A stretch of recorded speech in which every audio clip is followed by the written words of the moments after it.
오늘도 주님 안에서 승리하는 복된 하루가 되시기를 간절히 축원을 드립니다. 어느 교회에서 또 이렇게 여름 행사를 위해서 기도하는 기도회를 갖게 되는데요. 이번처럼 이렇게 장마철이 오게 되면, 비가 많이 오게 되면 사실 좀 염려와 걱정이 생기기 마련입니다. 어느 날 어느 교회의 목사님이 이렇게 기도회를 하는데 너무 많은 비가 오자 고민 끝에 문자를 교인들에게 보냈습니다. 오늘 어머니 기도회는 교회에서 모이지 않고 집에서 하겠습니다 라고 이렇게 문자를 보냈는데, 목사님이 실수로 문자를 조금 틀리게 보낸 거죠. 오늘 어머나 기도회는 집에서 하겠다는 문자로 보낸 겁니다. 그래서 교인들이 이제 이 문자에 고민하다가 댓글을 답니다. 어떤 교인이 먼저 문자를 보냈는데, 어머나 목사님 너무 좋아요, 집에서 하니까 너무 좋아요 라고 이렇게 문자를 보냅니다. 어떤 교인은 목사님에게 문자를 보냅니다. 목사님 오타입니다. 어머나가 아니고 어머니입니다. 그리고 또 다른 교인이 문자를 보냈는데, 목사님은 이 마지막에 보낸 교인의 문자에 좀 마음에 이렇게 감동을 받았다고 합니다.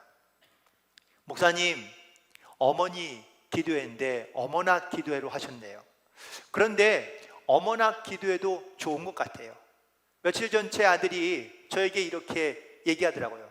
어머니가 기도해서 내가 요즘 좀 사업이 잘 되는 것 같아 라고 이렇게 한마디를 해서 제 마음에 어머나 하나님께서 일하시고 계시는구나 라는 것을 제가 다시 한번 느낄 수 있었습니다. 목사님 어머니 기도해도 좋지만 어머나 기도해도 좋습니다 라고 이렇게 문자를 보냈다는 겁니다. 사실 사람마다 어떤 상황을 받아들이는 그런 반응하는 것이 다 다릅니다. 그런데 이거를 좀 신앙적으로 표현하면, 은혜가 있는 사람과 은혜가 없는 사람도요 반응하는 것이 온도차가 참 다릅니다. 은혜가 없으면 또 틀렸네, 또 틀렸어, 뭐 좀 이렇게 부정적인 생각과 아니면 좀 부정적인 말들을 한다면, 그래도 은혜가 있는 분들은 그럼에도 불구하고 은혜가 되는 것들을 찾게 되고 긍정적인 말을 하게 된다라는 사실입니다. 오늘 우리가 하나님의 전에 나와 또한 하나님이 주시는 은혜를 받고 또한 그 은혜를 사모하며 그 은혜의 말씀을 가지고 순종하며 나아갈 수 있는 모든 성도들이 되기를 간절히 소망합니다. 그래서 오늘 말씀은요, 사실 은혜가 있는 사람과 혹은 또 은혜가 없는 것의 그 차이가 무엇인지 대하여 함께 말씀을 나누며 은혜를 나누기를 원하는데, 먼저 우리가 요즘 최근에 뉴스 가운데 가장 많이 듣는 말 중에 하나가 슈퍼 엘니뇨라는 이런 말을 많이 듣습니다. 근데 이 엘니뇨라는 말은 주로 남아메리카에 있는 페루와 에콰도르에 있는 물의 수면의 온도가 0.5도씩 상승하는 것을 엘니뇨 현상이라고 이야기합니다. 스페인어인데요, 그 말 그대로 직역하면 어린 소년 혹은 남자아이라고 이렇게 이야기할 수 있습니다. 그런데 이 말을 또 다른 의미로 선물 혹은 또는 아기 예수라고 이렇게 말하기도 하는데, 그 이유가 있습니다. 이 엘니뇨 현상은 주로 그 에콰도르와 그 지역에 주로 크리스마스 시즌에 나타나는 현상 중에 하나라고 합니다. 근데 물의 온도가 상승하다 보니 고기가 잘 잡히지 않는 겁니다. 그래서 이 크리스마스 시즌에 고기 잡이를 할 수 없으니 많은 사람들이 그래 이 크리스마스 때에는 집에 가서 푹 쉬어라 라는 의미로 이 엘니뇨 현상을 만들어 주었다고 해서, 그래서 이 엘니뇨를 선물 혹은 또는 아기 예수라고 이렇게 말하기도 한다는 그러한 가설이 있습니다. 엘니뇨는 보통 이렇게 동쪽에서 서쪽으로 물이 흘러가기 시작합니다. 그래서 이 물이 움직일 때마다 해수면의 온도가 바뀌게 되는데요, 바뀌면 해수면에서 증발한 이런 구름들이 먹구름을 만들게 되고, 그리고 비구름을 만들게 됩니다. 그래서 이 엘니뇨가 가는 곳마다 결국 물이 흘러가는 곳마다 비구름이 많이 생기게 되고 집중호우가 많이 오게 된다라는 것이죠. 많은 기상학자들이 올해는요 슈퍼 엘니뇨의 현상이 나타나게 될 것이라는 이야기들을 많이 합니다.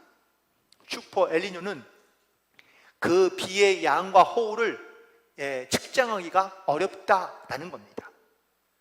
지금 전 세계의 모든 나라들이 이러한 엘니뇨의 현상으로 인해서 집중호우로 말미암아 큰 강물이 불어나고 홍수가 나는 경우들이 많이 있습니다. 지금 우리나라도 마찬가지인데요. 이게 끝이 아니라 앞으로 더 여름 동안에도 많은 집중호우들이 내릴 수 있다고 합니다.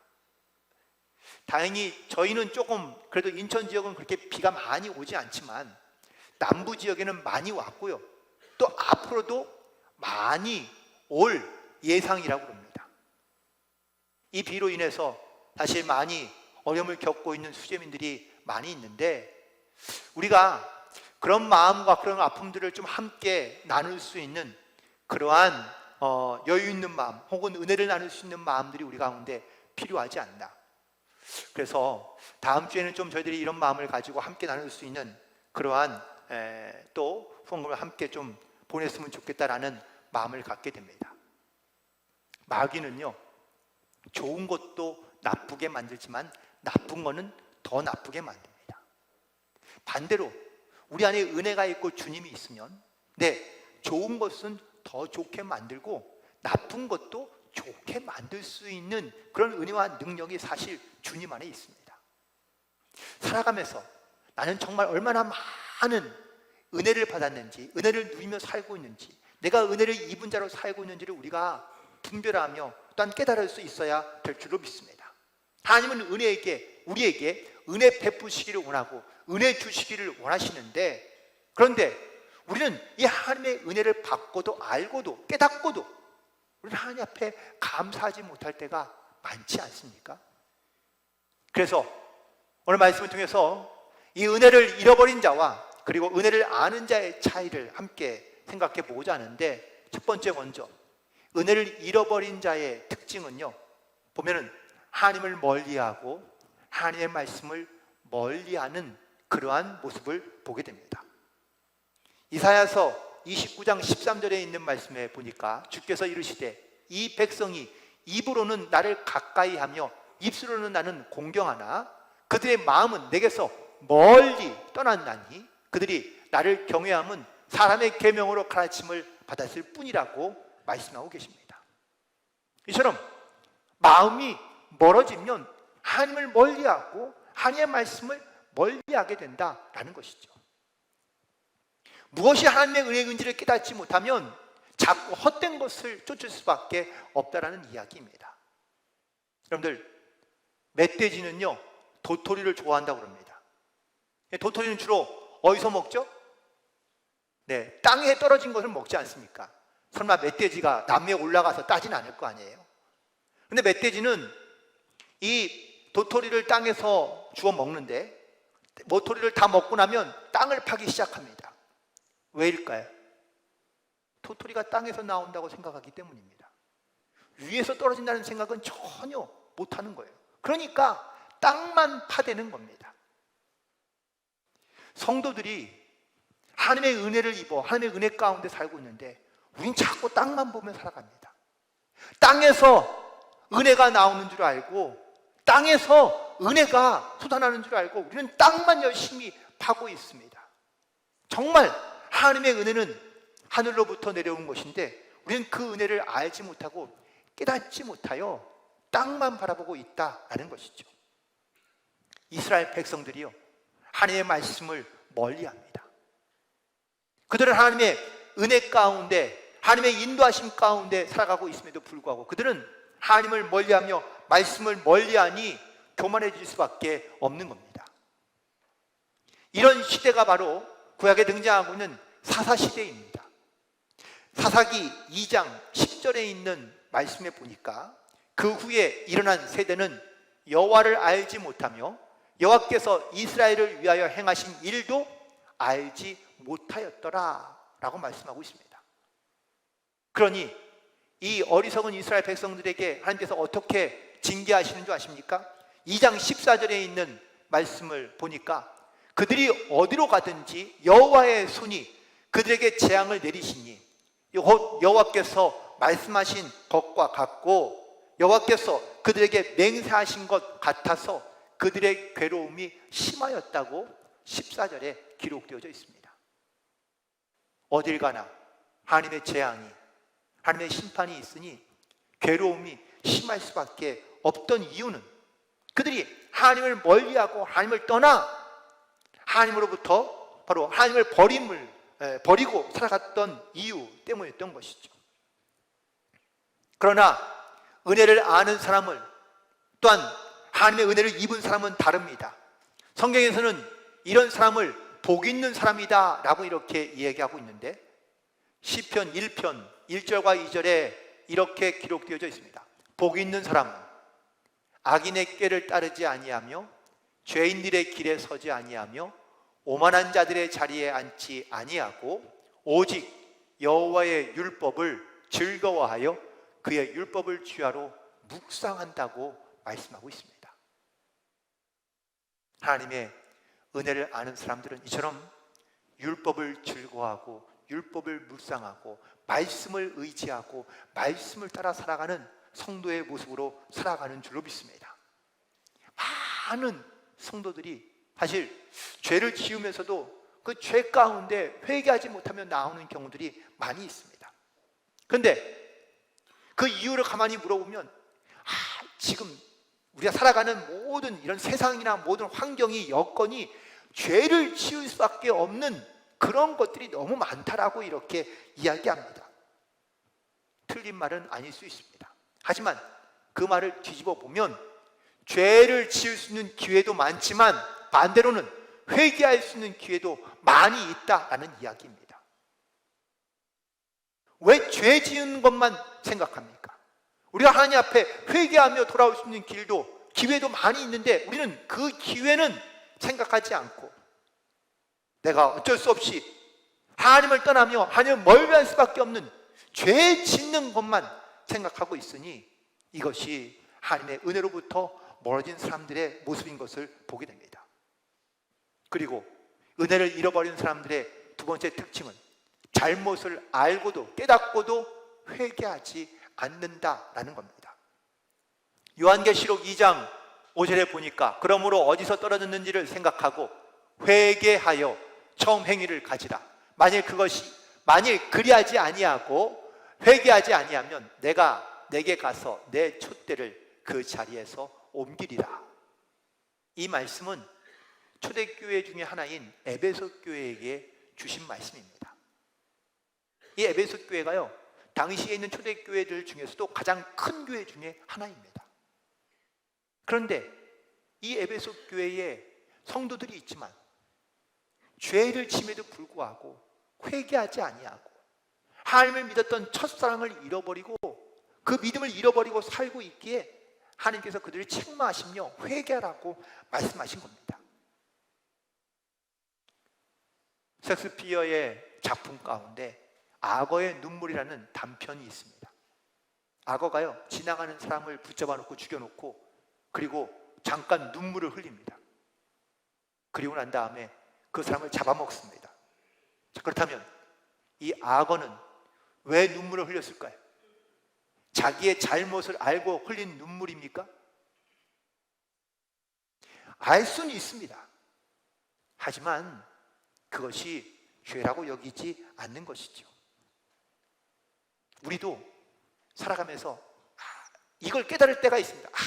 이러면 안 되는데, 이건 죄인데. 그런데 우리는 깨닫고 알면서도 그 죄를 행할 때도 있습니다. 더 중요한 것은 죄인 줄 알면서도 우리가 회개하지 않는 겁니다. 하나님은 우리에게 회개하고 돌아오기를 원하시는데 베드로후서 3장 9절에 있는 말씀입니다. 주의 약속은 어떤 이들이 더디다고 생각하는 것 같이 더딘 것이 아니라 오직 주께서는 너희에 대하여 오래 참으사 아무도 멸망하지 않고 다 회개하기에 이르기를 원하신다고 말씀하고 있습니다.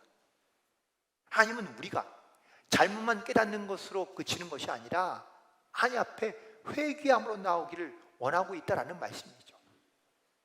하나님은 형식과 그리고 또한 의식만 남아있는 예배를 원치 않습니다.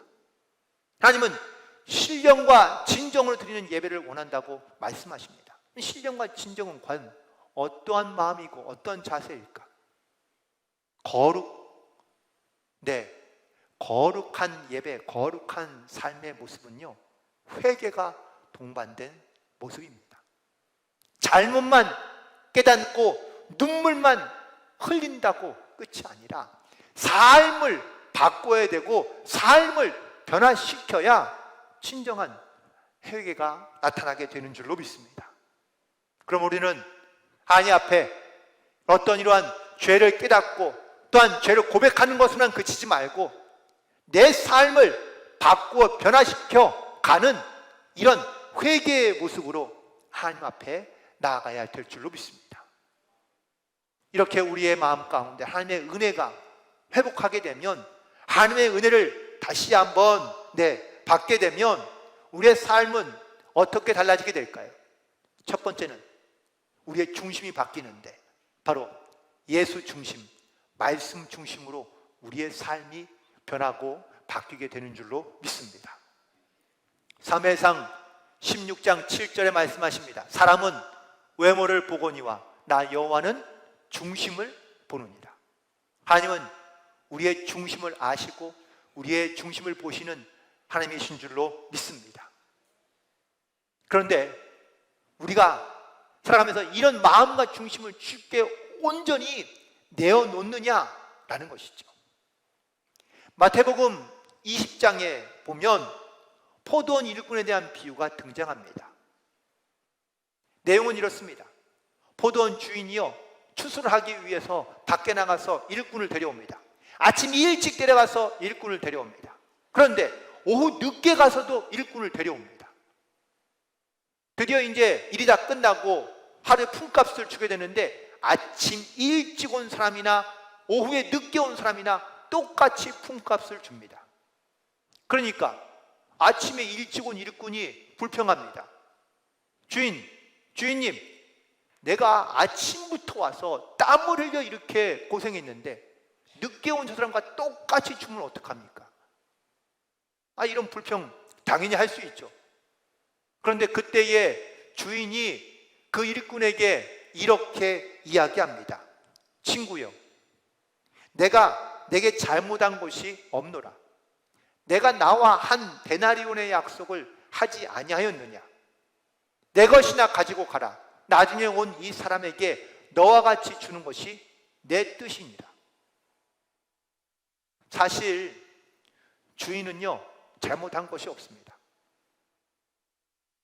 맨 처음에 일꾼을 부를 때에 하루 품값인 한 데나리온을 약속하고 데려온 겁니다.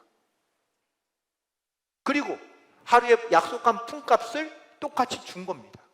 다만 늦게 왔지만 이 사람에게는 주인이 은혜를 베푼 것 뿐이죠.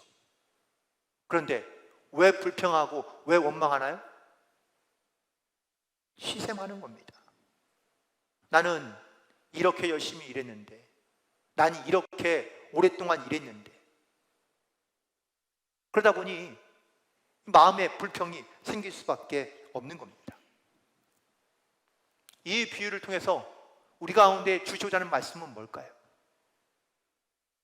우리는 신앙생활도 믿음도 내가 열심히 하고 내가 땀을 흘리고 내가 뭔가를 하면 하나님께서 나에게 더 큰 은혜와 선물을 주실 거라는 생각을 갖고 있는 경우가 많습니다. 틀린 말은 아니지만 구원은 다릅니다. 오늘 본문에서도 사도 바울은 분명히 말합니다. 너희 믿음으로 너에게 구원을 주셨는데 이것은 너희에게서 난 것이 아니라 하나님의 선물이라고 말씀하십니다. 하나님이 나에게 주시는 이 구원의 은혜는 내 노력과 내 어떤 헌신으로 이루어진 것이 아니라 하나님의 온전한 은혜임을 깨닫고 선물인 걸 깨닫고 하나님 앞에 나아가야 될 줄로 믿습니다. 고린도후서 5장 17절에 바울은 이렇게 고백합니다. 그런즉 누구든지 그리스도 안에 있으면 새로운 피조물이라. 이전 것은 지나갔으니 새 것이 되었다고 말씀하고 있습니다. 우리가 예수를 믿으면 내 삶이 무엇이 달라질까? 무엇이 바뀔까? 나에게 무엇을 주실까? 라는 것을 먼저 생각합니다. 그러다 보니 이런 마음을 갖고 있으면 내 안에 감사하는 마음이 생기기 쉽지 않습니다. 감사가 들어갈 자리가 없다는 겁니다. 오히려 전적으로 하나님의 은혜라는 것을 우리가 시인하고 고백하며 또한 그걸 하나님 앞에 내어 맡기면 내 안에 하나님의 은혜를 깨닫게 되고 느끼게 되며 감사할 수 있는 일들이 훨씬 더 많아지게 된다라는 사실입니다. 두 번째, 은혜를 깨닫게 되면, 얻게 되면 내 삶에 변하는 것은 바로 회개하는 삶, 그리고 용서하는 삶을 살아갈 수 있게 된다라는 사실입니다. 누가복음 15장 7절입니다.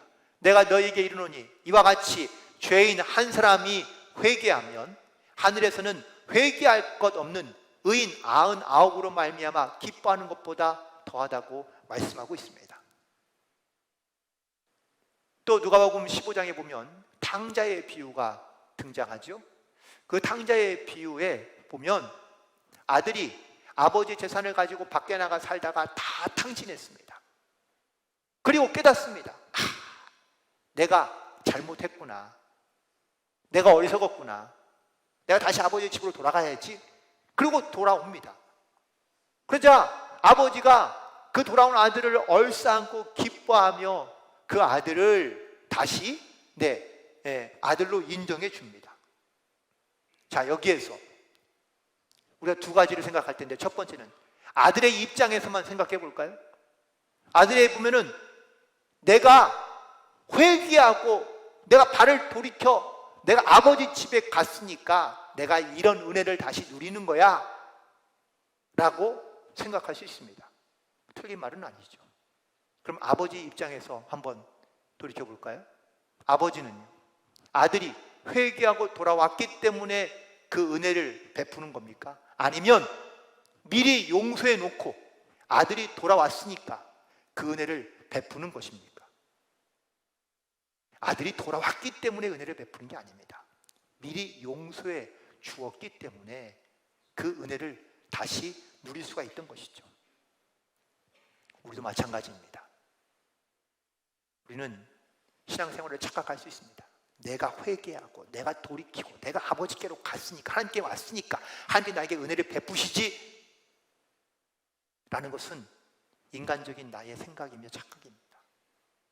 하나님이 우리를 이미 용서해 주시고 이미 우리를 은혜 베푸시기를 하나님께서 이미 예비해 두고 계셨기 때문에 내가 돌아왔을 때 하나님께서 그 은혜를 나에게 베푸시는 것이지, 내가 회개하고 돌아왔기 때문에 하나님께서 은혜를 주시는 건 아니라는 겁니다. 그리고 마지막으로 세 번째, 은혜를 아는 자가 되면 헌신하는 삶, 그리고 은혜의 삶을 살아가게 됩니다. 요한복음 21장 18절에 있는 말씀에 보니까 내가 진실로 진실로 내게 이르노니 내가 젊어서는 스스로 띠띠이고 원하는 곳으로 다녔거니와 늙어서는 내 팔을 벌리리니 남이 내게 띠띠이고 원하지 아니하는 곳으로 데려가리라. 예수님께서 베드로에게 주신 말씀입니다.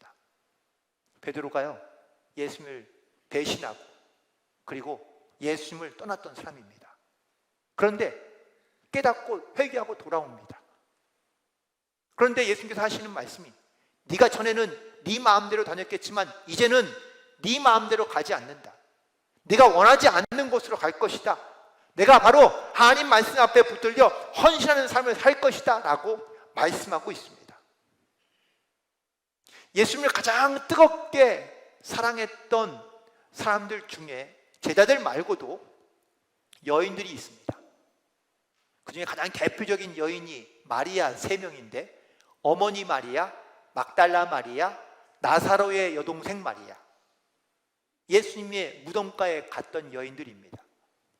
그런데 이 중에서도 예수님을 가장 헌신하며 사랑했던 여인은 과연 누구일까? 바로 막달라 마리아입니다. 왜가 중요하죠. 왜일까요?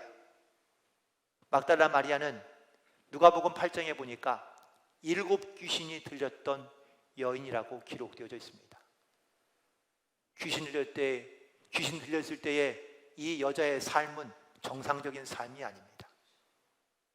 그런데 예수님을 만남으로 귀신이 나가고 정상적인 삶을 회복하자 이 여인은요, 예수님께 올인합니다. 자기의 모든 삶과 생을 바쳐서 예수님을 사랑하며 예수님께 헌신했던 것을 보게 됩니다. 우리가 사실 예수님을 사랑하는 것은, 또한 예수님께 헌신한다는 것은 사실 이 여인처럼은 하기는 쉽지 않을 겁니다. 하지만 내가 만약에 하나님의 은혜를 알면, 내가 은혜를 깨닫게 되면 내 주시는 은혜에 내가 어떻게 보답하면 좋을지를 우리가 결단하고 혹은 또 헌신하는 삶을 살아갈 수 있지 않을까요? 미국에 약 100년 전쯤에 유명한 부흥사가 계셨는데, 토레이라는 목사가 어느 날 LA 가서 부흥회를 하게 되었습니다. 근데 한참 예화를 들게 되었는데, 한 20년 전의 사건인데, 시카고 지역에 있는 미시간에는 큰 호수가 있습니다. 여기는 한국이 남한만 그 호수에 빠질 수 있어요. 그러니까 얼마나 큰 호수입니까?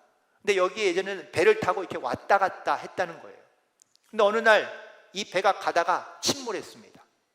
많은 사람들이 그 배에서 물에 빠져 죽게 되었을 때 마침 그 근처에 있던 어느 한 대학생이 수영을 해서 많은 사람들을 구하게 됩니다. 그는 마침 수영 선수였던 거죠. 그래서 약 23명이나는 많은 사람들을 생명을 걸고 그들의 생명을 구해 주었습니다. 아마 이 사건이 당시에 대서특필이 됐던 것 같습니다. 자, 이런 예화를 하고 있는데 저희 뒤에서 어떤 사람이 갑자기 손을 들는 겁니다. 그래서 누구신지 물어봤더니 마침 그때 그 사건에 많은 사람들의 생명을 구했던 수영 선수가 바로 자기라는 겁니다. 그래서 이 목사님이 너무 감동이 돼서 또 물어봤습니다. 당신이 23명의 목숨을 구하고 20년이 지났는데 지금은 어떠한 느낌을 갖고 있습니까? 라고 물었더니 이 사람이 이렇게 대답합니다. 내가 20년 전에 23명의 목숨을 구했는데 목숨을 구하고 난 다음에 자기한테 와서 고맙다고 말하는 사람이 단 한 사람도 없다는 겁니다.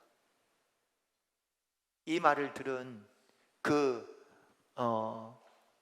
아내는요, 많은 사람들이 침묵과 그리고 충격에 휩싸일 수밖에 없었다는 겁니다.